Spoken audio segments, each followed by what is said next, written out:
Cette semaine, on se demande si on doit vraiment être BFF avec nos frères et sœurs. On vous explique pourquoi la musique métal, c'est girly pop. Et on invite notre collègue journaliste Benoît Lelièvre pour parler de son entrevue avec la réalisatrice Lawrence Côté-Collins qui a fait pas mal réagir sur Reddit cette semaine. Bienvenue au balado Urbania où chaque semaine, on vous présente des histoires que vous avez peut-être pas vues passer, mais qui font réfléchir autant que ce qui fait la une. Moi, c'est Gab et mon frère vient de recevoir sa 2e bourse doctorale pour ses travaux en philosophie de la conscience.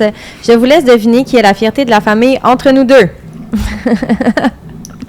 Moi, c'est Audrey et j'aime écouter du Slipknot dans mon petit char électrique en me rendant à mon cours de yoga show. Oui, vous l'aurez compris, Audrey remplace Florence à l'animation cette semaine. En effet, sa petite toux persiste et signe.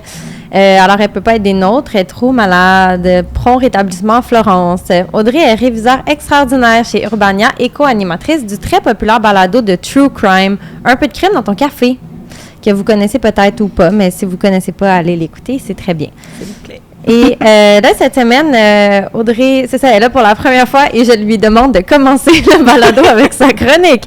Let's go, Audrey! Alors oui, aujourd'hui, j'aimerais vous parler de la nouvelle tendance qu'on observe sur les réseaux sociaux en ce moment, qui est le metal girly pop. Alors, moi, j'étais au secondaire quand le groupe de new metal américain Slipknot est arrivé au sommet de sa popularité avec la sortie, en 2004, de l'album The Subliminal Verses. Mais à l'époque, c'était surtout le groupe que les gars écoutaient après avoir gueulé « T'es pas mon père » au nouveau chum de leur mère. Disons que les filles ont préféré vivre une peine d'amour par procuration en écoutant du Evanescence. Mais aujourd'hui, avec TikTok, on observe un changement de paradigme au niveau du fanbase de non seulement Slipknot, mais aussi d'autres groupes de new metal comme Korn et Deftones. En effet, de symboles d'une agressivité hyper masculine, ces groupes sont devenus girly pop. Donc, sur TikTok, on va voir des femmes se maquiller, se coiffer et parfois même twerker sur des chansons métal, particulièrement Custer de Slipknot. Si le phénomène peut a priori sembler un peu paradoxal, le métal étant traditionnellement associé à une esthétique plus masculine, Adam Reed, le responsable du contenu musical pour TikTok au Royaume-Uni, déclare en entrevue avec le magazine Dazed que la tendance girly pop metal s'inscrit dans un mouvement plus généralisé où on voit les fandoms musicaux se démocratiser grâce à TikTok. Les utilisateurs se sentent moins limités par les genres et les étiquettes et écoutent de la musique simplement parce que, ils aiment ça. Moi, personnellement, je vois ce changement-là d'un œil très positif. Parce que tout d'abord, on lutte contre la tendance qu'a la société à systématiquement dévaluer les objets culturels appréciés par les femmes. Donc souvent, il y a des groupes qu'on disait comme « Oh, ça, c'est pas du vrai métal, c'est genre de la pop ». Mais maintenant, c'est difficile d'insulter quelqu'un quand la personne dit ouvertement « C'est tellement girly pop ». Puis, je suis heureuse de voir que les femmes qui s'identifient avec la scène alternative ont fait beaucoup de chemin depuis l'époque où on était les final boss des Not Like the Other Girls avec nos franges noires collées entre nos deux yeux. Aujourd'hui, on est toutes girly pop, on s'est solidarisé avec les femmes et on a décentralisé les hommes de nos vies. Ah, génial! Et en plus, on en a parlé quand tu m'as proposé ce sujet, puis que Audrey et moi, on a ça en commun que on était un peu emo secondaire. Ouais, un peu beaucoup. On a vécu ça. Puis moi aussi, j'ai écouté ces bandes-là, puis genre, j'allais dans des shows métal à 15 ans, whatever, puis il y avait beaucoup de gens qui insultaient, mettons, mon amour pour des bandes comme Slipknot, que j'aimais beaucoup, justement, en 2006, là, qui trouvaient que c'était pas assez métal. Mais c'est ça où on se faisait traiter de poser, ouais. Où on se faisait dire qu'on faisait juste ça pour impressionner les gars. Ce qui est comme stupide dans mon cas, car j'ai toujours été complètement gay. Mais je pense que... Mais c'est aussi, je trouve ça cool de voir qu'il y a des filles qui mettent du gloss puis qui aiment Sephora, qui peuvent aussi comme écouter de la musique métal. Puis comme tu disais, cette idée-là de comme démocratiser les genres, j'ai l'impression que quand nous, on était au secondaire, il y avait beaucoup cet aspect-là de genre, ton genre musical préféré était ton identité. Oui, absolument. Puis là, c'est peut-être moins ça. Mais, tu sais, ça allait même au-delà de ça, parce que tu disais comme, on était emo au secondaire, mais comme, en fait, même pas, moi, j'étais genre gothique au secondaire. Mm-hmm. Puis, il y avait quand même comme 2 factions, puis c'était comme, non, mais comme t'es gothique, fait que tu peux pas écouter My Chemical Romance. Tu sais, My Chemical Romance, c'est emo, comme toi, il faut que t'écoutes ça. Fait que, tu sais, même à l'intérieur des sous-genres, il y avait comme certaines musiques que tu peux écouter, puis là, si t'écoutais ça, mais là, t'étais pas un vrai. Fait que je trouve ça vraiment le fun que maintenant, le gatekeeping se fasse vraiment... On mange vraiment... comme... Le gatekeeping mange vraiment un coup avec ça, parce que c'est comme... C'est difficile d'insulter quelqu'un quand la personne a déjà un petit sourire en coin, puis est comme c'est tellement girly pop. Mhm. Puis que maintenant, on forme juste comme une grosse communauté de gens qui aiment écouter de la musique. Puis je pense que le changement s'est beaucoup fait aussi parce que sur TikTok, on va plus prioriser l'image plutôt que la musique. Mhm. Fait que la manière que la personne s'habille va pas vraiment déterminer ses goûts musicaux, tandis qu'avant, on était un petit peu plus dans le contraire. Ouais. Mais moi, je trouve ça très cool. Puis aussi avec ça, c'est ce qu'on voit, c'est que des femmes qui ont une esthétique beaucoup plus féminine prennent de plus en plus de place dans la scène métal. Mhm. Ça, je trouve ça le fun parce que, tu sais, à l'époque, il y avait des femmes sur la scène métal, mais elles avaient des esthétiques un peu plus masculines. Tu sais, si on pense aux chanteuses, par exemple, de Ark Enemy, Ah, ça, je pensais, ouais. qui avaient l'air des filles qui allaient au gym, là, tu sais. Oui, Puis c'était c'est comme cool des d'aller au gym, là. C'est ça, c'est très cool, mais c'est vrai que ça défie genre chandail, des manches coupées, jamais maquillées, vraiment. Il y avait les cheveux un peu rasés, puis Ouais, c'était très comme... c'était très moins masculin. girly pop, là. Ouais, on dirait que c'était la seule manière d'être accepté dans ces communautés-là aussi, c'était de devenir one of the boys, là. C'est ça, c'était de sacrifier un peu de ta féminité, mais là, comme ce qui est arrivé aussi l'année passée, qui était très cool, c'est à Jimmy Kimmel qui a eu la performance de Knocked Loose Live, qui est un groupe de métal, et ils étaient en duo avec Poppy, la chanteuse Poppy, qui est arrivée sur scène dans une robe blanche vaporeuse. Elle est arrivée sur scène en gambadant. Et arrive son tour, elle prend son micro et elle se met à hurler. C'était tellement cool. C'est quelque chose qu'on n'aurait jamais pensé voir comme nous à l'époque où on écoutait de la musique comme ça, parce que les femmes qui avaient cette esthétique-là, mais elles étaient plus dans le courant, un peu comme des groupes de métal médiéval. Oh mon Dieu, oui. Oui, Comme oui, Nightwish. c'est très niche comme référence, mais si vous avez la référence ou même Si si vous vous avez la l'avez pas, je référence, vous invite à attendez. googler, là. Si vous avez la référence, vous êtes en train de sourire. Ah, Mais c'était c'est ça. terrible. Elle est arrivée avec cette esthétique-là qu'on associait plus à comme Evanescence. Mhm. Mais non, elle se met à hurler avec autant d'intensité que le chanteur de Knocked Loose, et les deux font juste comme du scream pendant 2 minutes. C'était absolument incroyable. Puis j'ai trouvé ça le fun aussi, parce que dans les commentaires, oui, il y a des gens qui disaient comme « Oh, elle est tellement poseur, nanana », mais il y a aussi des gens qui étaient comme « Hey, c'est vraiment cool. C'est vraiment cool comme performance. J'aime vraiment ça. » Fait que ce changement-là commence à être quand même accepté. Mhm. Puis, tu sais, on peut aussi penser à Linkin Park, qui est maintenant une chanteuse. Hey, c'est vrai, depuis que leur chanteur est mort, RIP, ils ont comme changé pour une femme. Pour une femme. Une femme. Puis elle s'est quand même fait bien accepter. Le changement a été bien accepté. En fait, je pense que le seul problème que les gens ont, c'est qu'elle est scientologue. Ah oui, oh mon Dieu. Donc, C'est pas tant le c'est fait temps qu'elle est une d'utiliser le femme. bouton. Mais est-ce que je me demandais, moi, ces groupes-là, parce que, tu sais, ça fait tellement longtemps que j'ai pas écouté ça, là, ça remonte à des années. Est-ce que c'est des groupes qui sont comme problématiques, genre misogynes dans leurs paroles ou dans leurs propos? C'est-tu du monde qui sont cancel, ces gars-là? Ben, tu sais, je me suis amusée à fouiller un petit peu sur Spotify pour des playlists de metal girly pop. Tu sais, Ouais. vous pouvez vraiment chercher girly pop metal, vous allez peut-être trouver la mienne même. Mais sur certaines playlists, j'ai trouvé du Marilyn Manson, du Rammstein, des groupes de black metal aussi qui sont comme... Qui ont été accusés de plusieurs... Ben dans le fond, Marilyn Manson et Rammstein, on parle vraiment d'agression sexuelle. Pour les groupes de black metal, c'est plus comme racisme puis affiliation avec des groupes d'extrême droite. Mhm. On généralise pas pour le black metal, mais comme c'est souvent des choses qui arrivent, fait que je me dis, ben, tu sais, le girly pop, c'est vraiment cool qu'on se réapproprie certains groupes, mais j'ai l'impression que des fois, est-ce que ça minimise pas un petit peu l'impact de certains de ces artistes-là, de dire comme, ah, c'est tellement girly pop, parce que comme, ouais, non, les agressions sexuelles, ça, c'est pas girly pop. Non, c'est ça, puis c'est pas drôle, puis c'est pas le fun, puis peut-être qu'on est mieux de reléguer ces chansons de playlist-là au recyclage. C'est ça, je me dis, mais comme, c'est les playlists des autres, je suis pas là pour, comme, faire la police, mais personnellement, je trouve ça un peu... je sais pas, je trouve ça un peu étrange, mais écoute. Ouais. À suivre. Ben, hey, pour vrai, allez écouter la playlist à Audrey. J'allais envoyer à Si Gab. jamais, oui, que vous aimiez le métal ou pas, je trouve ça le fun peut-être d'enlever ses œillères, de se dire comme le métal, j'aime pas ça, mais c'est vrai qu'il y a du métal peut-être plus accessible que Mais- celui qu'on peut s'imaginer quand on connaît pas ça. Là. Mais c'est ça, c'est qu'il y a plusieurs genres de métal, puis ce que je trouve, justement, ce qui m'a marqué dans les playlists de girly pop metal, mais c'est beaucoup les groupes de new metal qui étaient déjà à l'époque considérés comme la mort du métal parce qu'ils incorporaient, surtout avec Korn par exemple, du rap ou de la musique industrielle. Donc, il y avait peut-être déjà ce côté dansant-là qu'on n'avait peut-être pas réalisé à l'époque, puis c'est peut-être pour ça qu'ils se faisaient dévaloriser, mais maintenant, ces groupes-là se sont fait réapproprier par cette culture-là. Mais je pense que vous devriez laisser une chance, parce que des fois, on se dit comme « Ah non, non, c'est vraiment agressif », mais non, vous pourriez être surpris. Des fois, ça peut donner le goût de danser. C'est même mélodieux, occasionnellement. Puis si vous êtes... Surtout Nightwish. Oh mon Dieu. OK, je vous invite vraiment, pour vrai, je finis là-dessus. Mais je vous invite à googler métal médiéval. C'est un folklore visuel incroyable. Infini. Mon tour?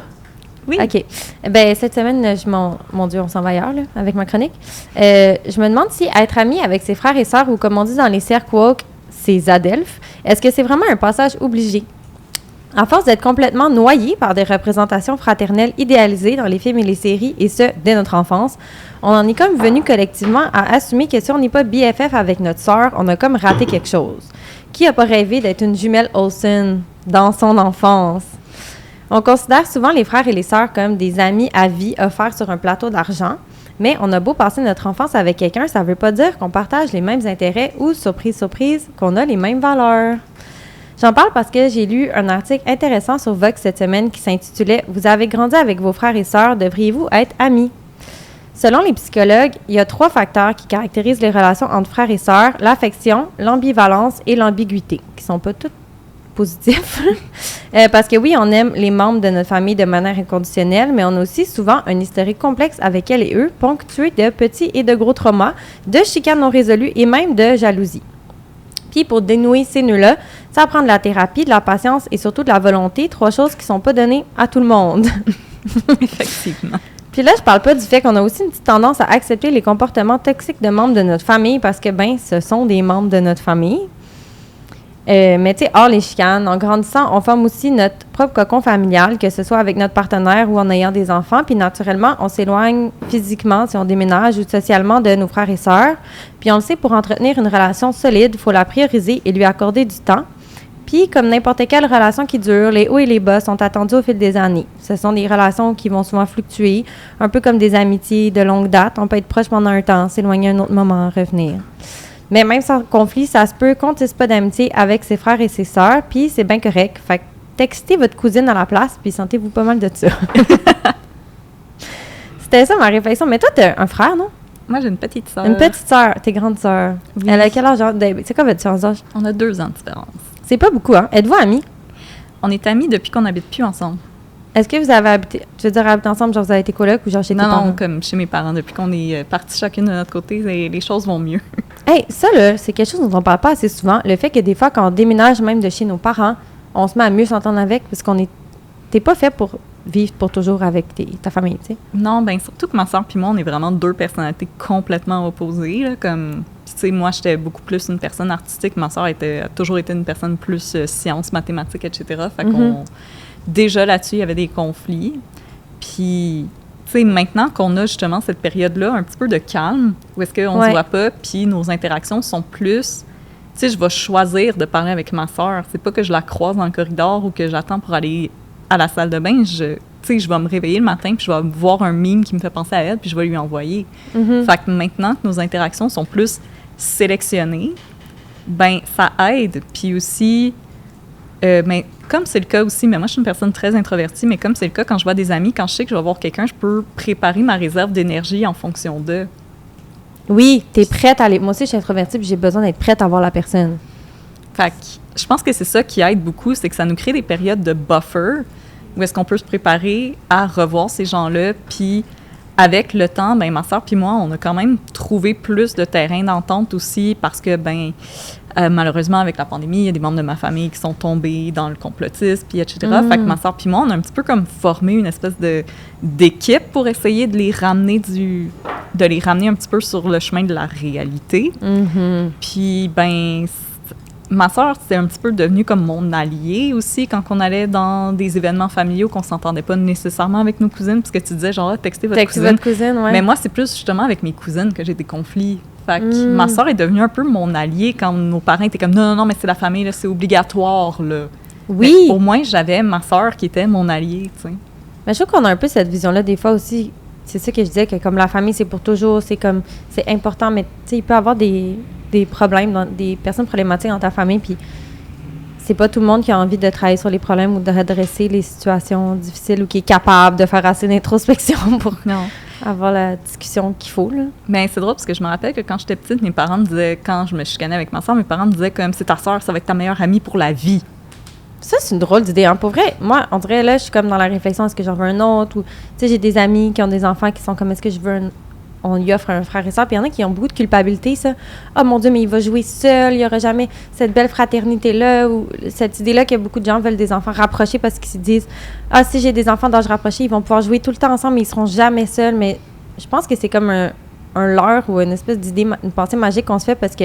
Ah, en plus, hier, c'est ça, j'avais fini d'écrire ma chronique, mais je m'en venais dans le métro, puis j'ai vu une étude qui était parue l'an dernier qui disait que plus la famille est nombreuse, moins la santé mentale des enfants est bonne, surtout si les enfants ont une petite différence d'âge entre eux.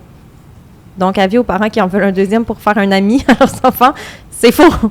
Ben c'est ça. Puis, tu sais, moi, je vais pas trop rentrer là-dedans, mais j'ai quand même des traumas avec l'idée de comme t'es obligé de partager. Puis, il y avait la sociologue aussi, Anne Fourmentel, qui parlait du sacrifice féminin.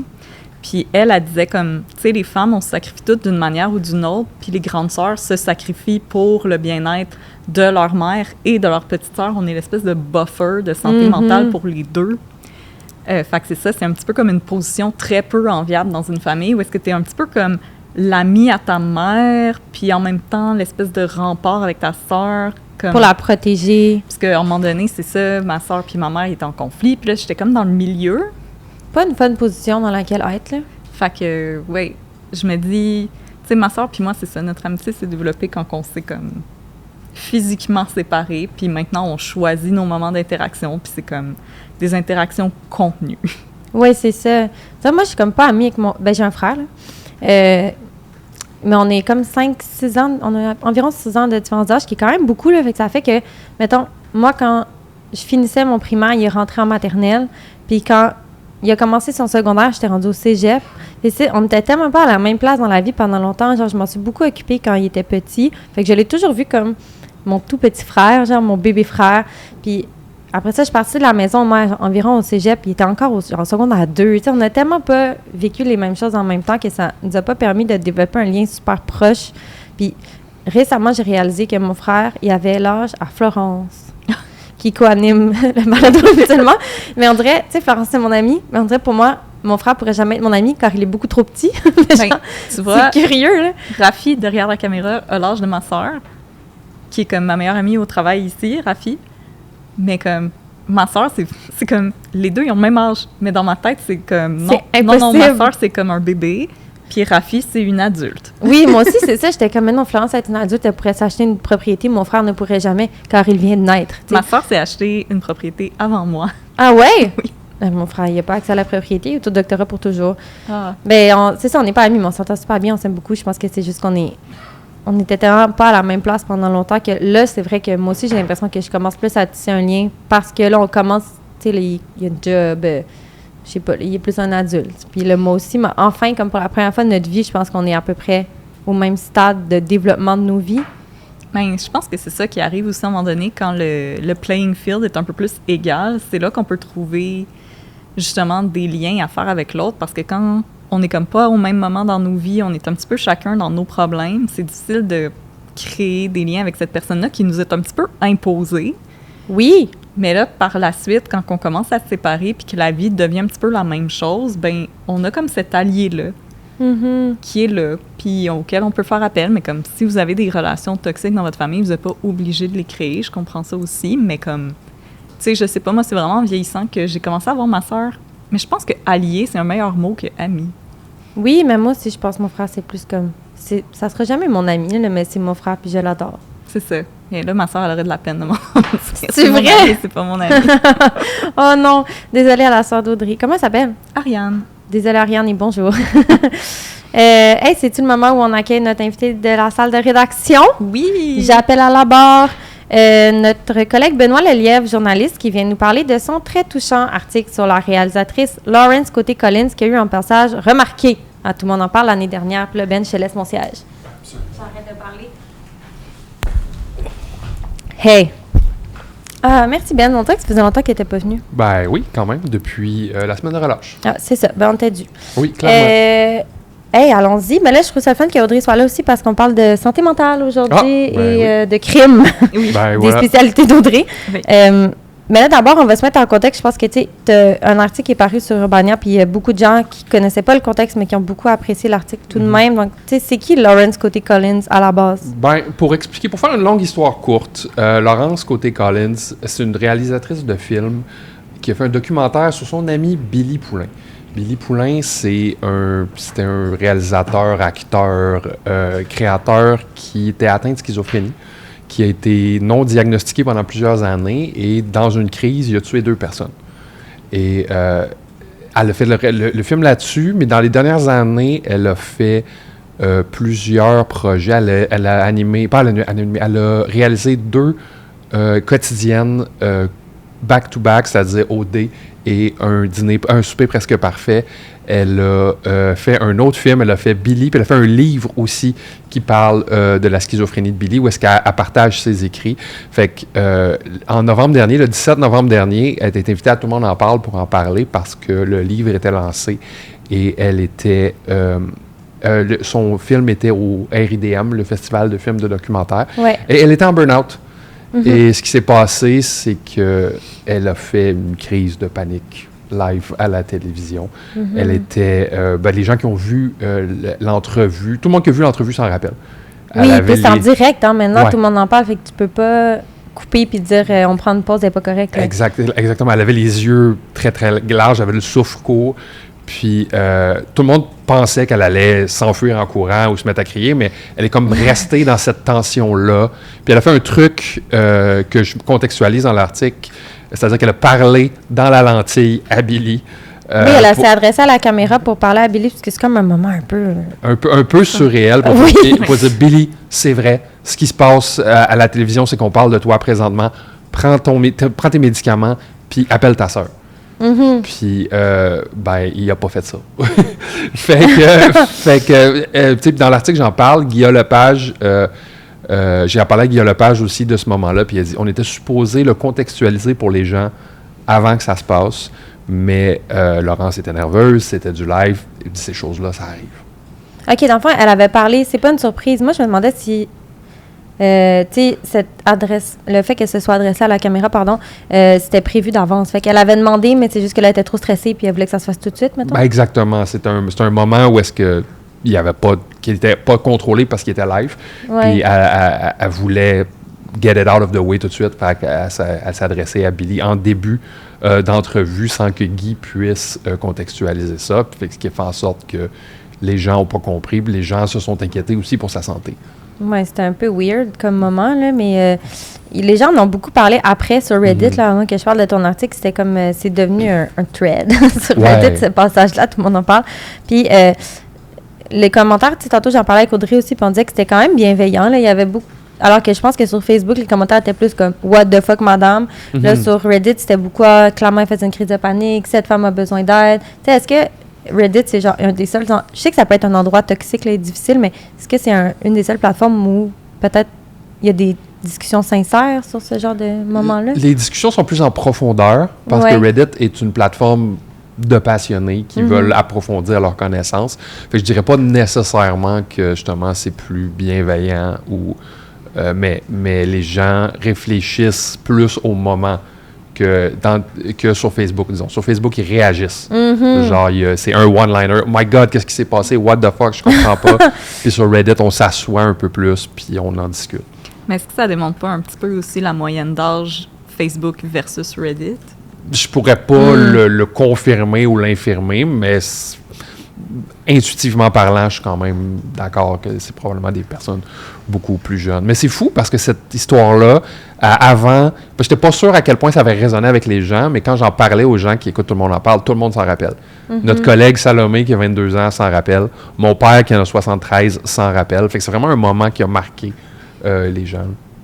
Bien, je trouve que ça a permis de soulever quand même des discussions, tu sais, dans ton article, tu en parles, mais en général aussi sur la santé mentale, puis même chose encore, tu sais, j'aimerais s'entendre Audrey là-dessus aussi, mais, tu sais, il y a toute elle venait parler de la santé mentale de son ami qui était clairement, qui allait mal, là, qui a fait une crise de schizophrénie. Il l'a attaquée, elle aussi, tu sais, ça, on n'en a pas parlé, absolument. Elle avait coupé les ponts avec lui après qu'il l'ait agressé. Puis c'est la sœur de Billy, après qu'il a eu son diagnostic, dans le fond, qui a fait le processus d'aller parler à tout le monde que Billy avait agressé. Puis pour expliquer, contextualiser un peu ces agressions-là. Puis Laurence a dit « Hey, je vais aller le voir en prison, puis on va faire un film, puis on va contextualiser ça pour tout le monde. » Alors, elle a dit dans l'article, elle a dit « Moi, j'ai pas réglé des problèmes pour Billy, mais j'ai donné le coffre à outils puis le manuel pour les gens, pour qu'ils puissent le comprendre. » C'est ça, parce que dans le fond, Billy a agressé son ami, Lawrence, avant d'être diagnostiqué schizophrène. Puis je pense qu'il y a eu plusieurs attaques avant de commettre son meurtre. Là, tu vois, elle est allée, tout le monde en parle. Elle-même, sa santé mentale n'était pas bien.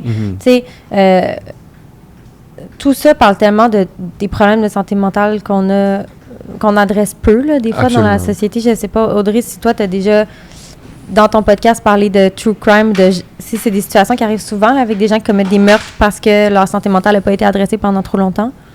Oui, on avait eu un cas à un moment donné d'une attachée de presse d'un politicien québécois qui avait été assassiné par une personne qui était schizophrène. Puis, je trouve tout le temps ça touché quand on fait des cas en lien avec des problèmes de santé mentale parce que je veux pas rendre la situation pire. Je veux pas mettre un stigma sur ces gens-là qui ont besoin d'aide. Ils sont pas intrinsèquement ni violents ni dangereux. C'est vraiment des gens qui ont besoin qu'on les accompagne. Puis je pense que ces cas-là, au lieu d'avoir la pensée de comme, il faut toutes les enfermer, au contraire, il faudrait plus qu'on se regarde un peu puis qu'on se dise, tu sais, je pense que en tant que société, on en échappe beaucoup.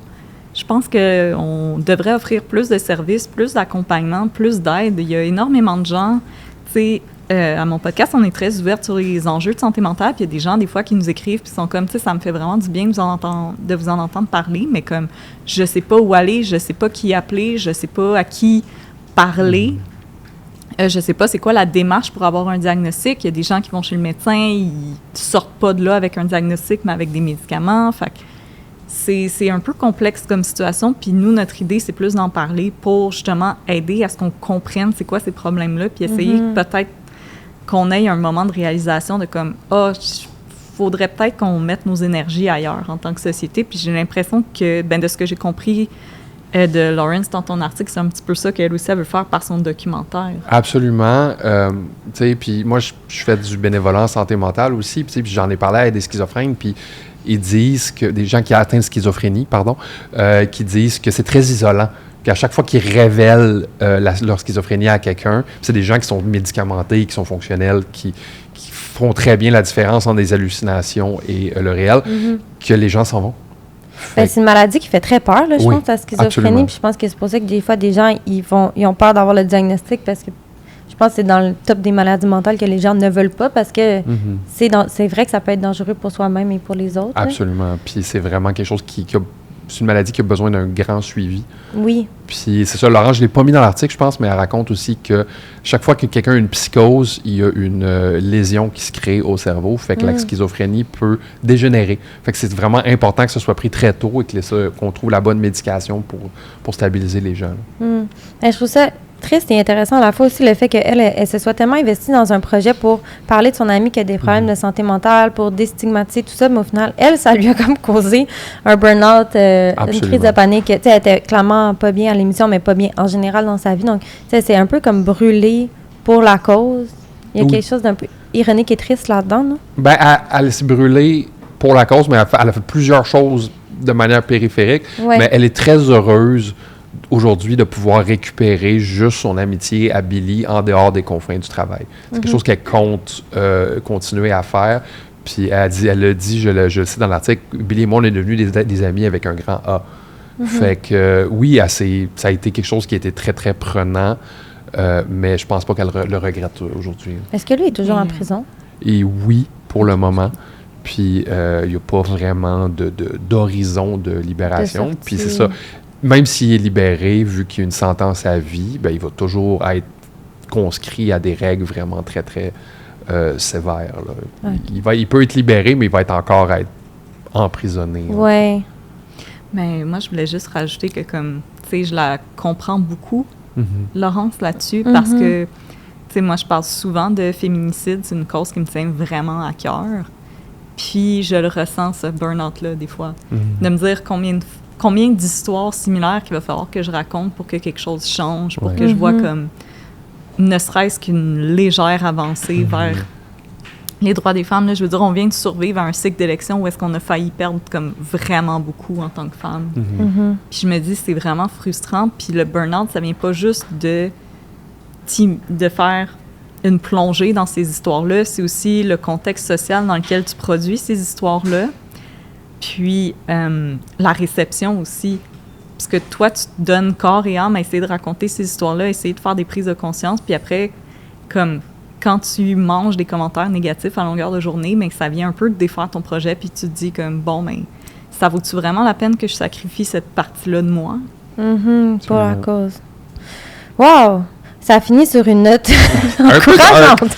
Mais en tous les cas, allez là l'article de Ben sur urbania.ca, c'est très intéressant. Puis vous pouvez même aller revisionner. L'extrait est encore disponible en ligne là, de l'entrevue de Lawrence Côté-Collins, à Tout le monde en parle. Puis je pense que c'est dur à regarder, mais ça vaut la peine quand même de combiner les deux contenus. Le lien est dans la première phrase de l'article. Cliquez sur la première phrase de l'article qui s'appelle « La vie après tout le monde en parle ». Merci Ben d'avoir été là. Merci. Hey, c'est le moment du contenu enregistré. Veux-tu y aller ou j'y vais en premier? Comment qu'on fait?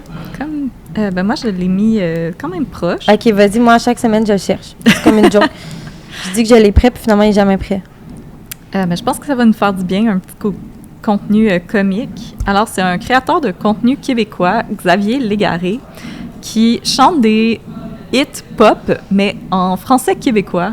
Wow. Fait que je vais vous faire entendre sa version de Unwritten de Natasha Bedingfield. Goes. Ça s'appelle « Sans la pluie sur ta peau ». Fixant la page blanche devant toi, t'ouvres le châssis tout crotté. Le soleil va illuminer les mots que tu n'as pas trouvés. T'essaies de pogner quelque chose au loin, tu le goûtes tellement ça s'en vient. De te retenir ça sert à rien, sans la pluie sur ta peau. C'est tellement bon. Hey, ça me fait penser à... Tu sais, des fois, à la radio, là, vu qu'il y a comme un quota de musique francophone, ils ont comme des chansons un peu bilingues de même. Là. Oui, mais moi, c'est quand il a dit le châssis crotté. Ça me... I lost it, parce que j'étais genre, ben oui, là, tu sais, quelqu'un qui s'amuse à traduire des chansons, mais le châssis crotté, là, ça m'a... C'est très drôle. Ça m'a séduite. Bravo à lui, mais moi, je nous retourne dans la déprime, mais en fait, c'est que Florence m'avait envoyé, justement, cette semaine, un extrait de Tout le monde en parle, qui était un peu malaisant. Qu'on connaît, parce que par rapport aux vedettes qu'on connaît pas. Après la pause, le témoignage de Sylvie Gertin, dont la fille et les petits-enfants ont été assassinés. C'est tellement drôle qu'il rit avec Ricardo. Il est super crampé. Il lit au télésouffleur puis il réalise que c'est super grave. Oh non! Le sujet! Pauvre Guy Lepage. Avec Sylvie Gertin, ils ont les enfants. Ont été assassinés. Il se reprend, mais il est comme trop tard. C'est très drôle. Je pense que le direct, il faut cesser. Oui, pour vrai, tout le monde en parle. On dirait qu'il y a clairement des petits... je pense que ça ne fonctionne pas fort qu'ils reviennent à la formule d'avant. Oui, la formule d'enregistrement de 6 heures et après ça, les gens avec montent. Oui. C'était ça? Oui. C'était pour aujourd'hui. Merci tout le monde d'avoir été là. Merci Audrey d'avoir remplacé. Si vous avez aimé ça, vous savez quoi faire. Likez, partagez et abonnez-vous pour ne jamais rater un épisode. Puis pour plus de conversations éclairantes, d'histoires surprenantes et de rencontres extraordinaires. Abonnez-vous au Micromag Urbania. C'était Audrey et Gab. On vous retrouve la semaine prochaine, mais pas moi. Moi, je vais retourner me cacher à mon bureau. Bye!